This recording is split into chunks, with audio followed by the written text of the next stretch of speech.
मरते हुए व्यक्ति के लिए कुछ लोग रेलवे स्टेशन से रोना शुरू करते हैं। रेल से जैसे ही उतरे, देखा कि कोई आया है लेने, यदि कोई है तो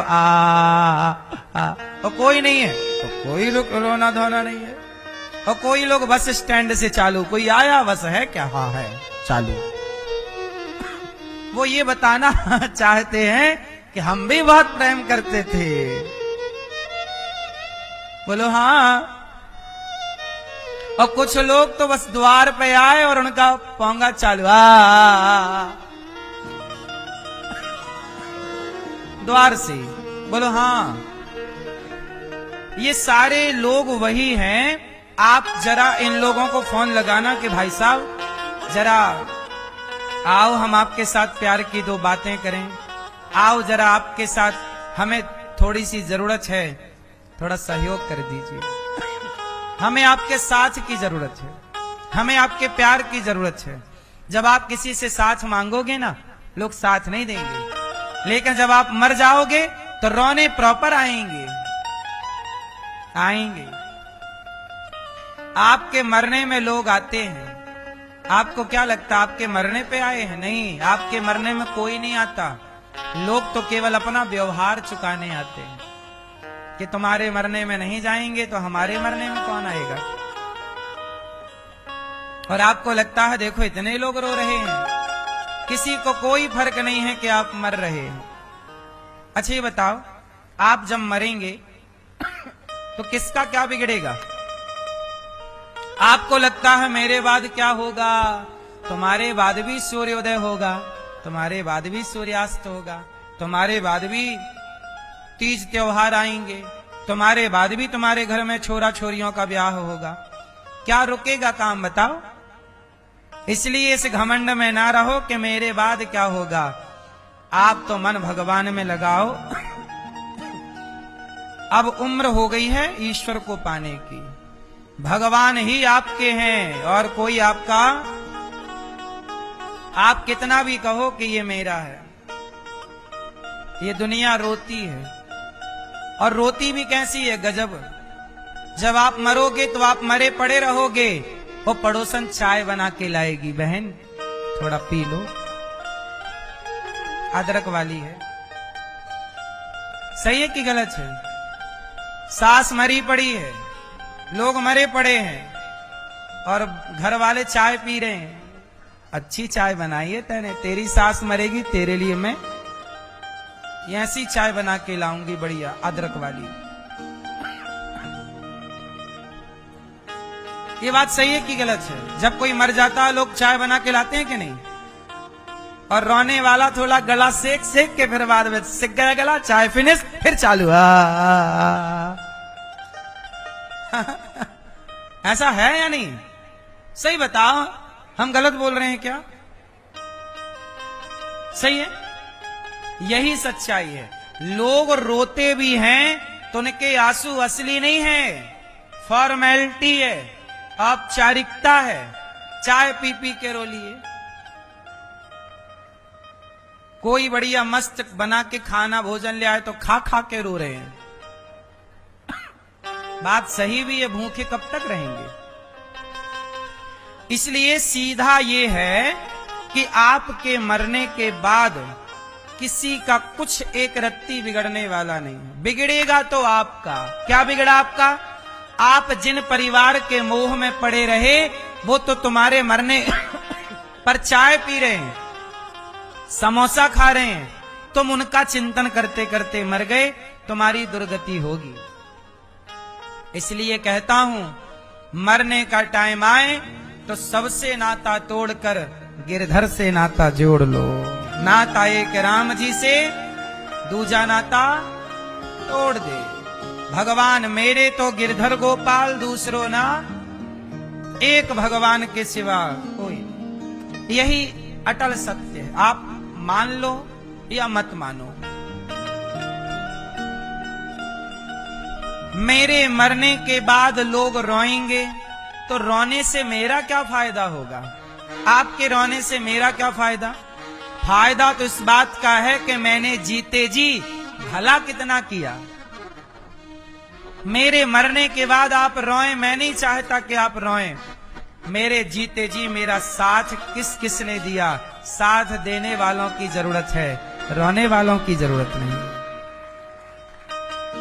इसलिए आपके जीते जी आपका बेटा आपका साथ दे, आपकी बहू साथ दे, आपके अपने आपका साथ निभाएं। मर जाने के बाद मत रोइएगा। आपने पानी तो पिलाया नहीं अपनी माँ को, साथ तो दिया नहीं अपनी सास का, 2 रोटी तो बना के आपने दी नहीं, और अब आप बैठ के रो रही हैं, तो इस रोने से होगा क्या? जब जरूरत थी साथ की तो साथ नहीं दिया। इसलिए कहता हूं, आंसू मत बहाइए, साथ निभाइए, जीते जी काम आइए। मरने के बाद तो दुश्मन भी तारीफ करते हैं कि व्यक्ति अच्छा था, अच्छी थी। आप मर जाओगे ना तो आपको तारीफें मिलेंगी। क्या मिलेंगी?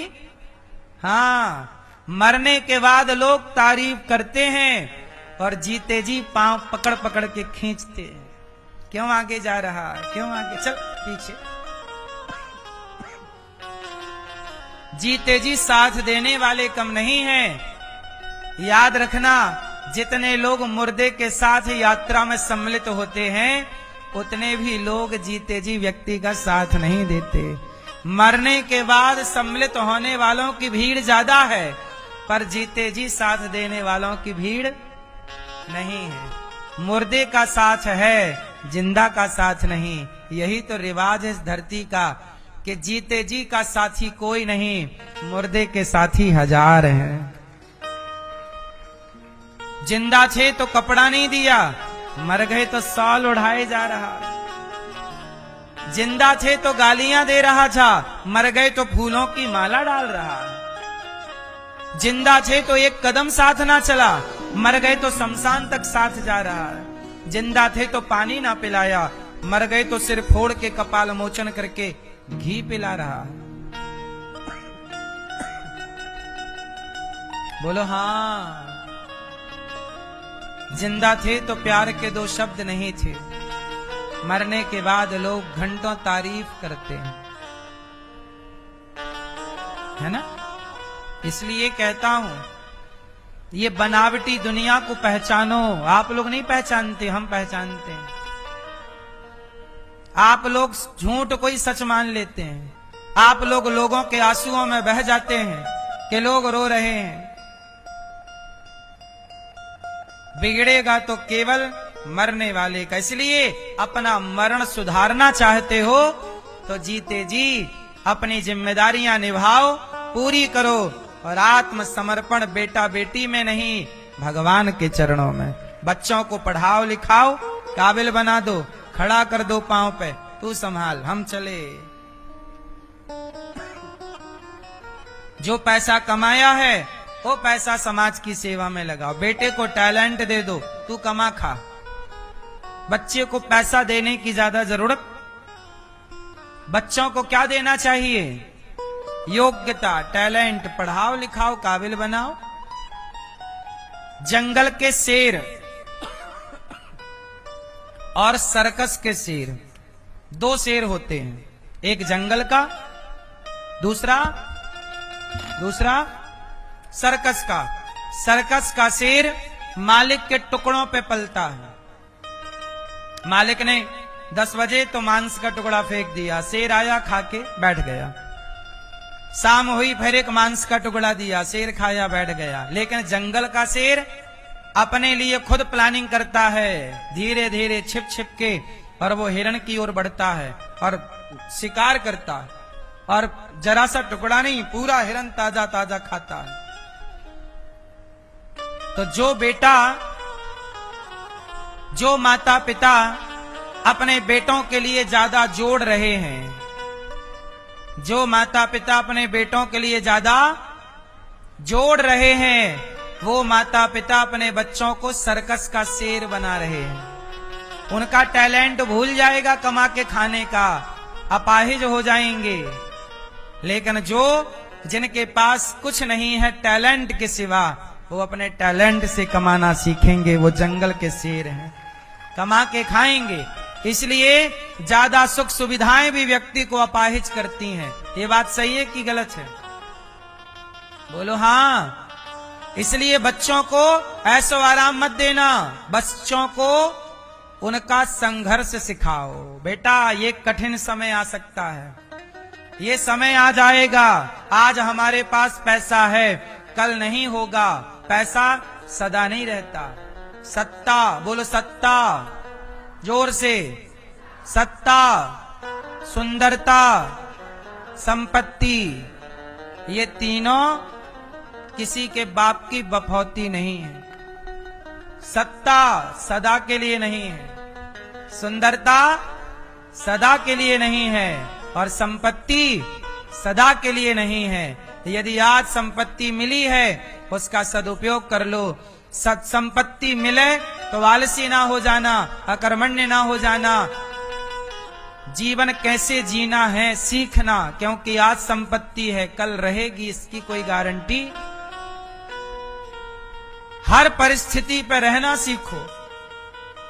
माता सीता राजा की बेटी हैं, राजा की पत्नी है, लेकिन माता सीता को भी जंगल में अकेले लकड़ियां काटनी पड़ी। किसने सोचा था कि सीता मां के हाथ में भी कुल्हाड़ी आएगी और वो जंगल की लकड़ी काटकर गट्ठा बनाकर लाएंगी और अपने बच्चों को स्वयं बना बना के खिलाएंगी।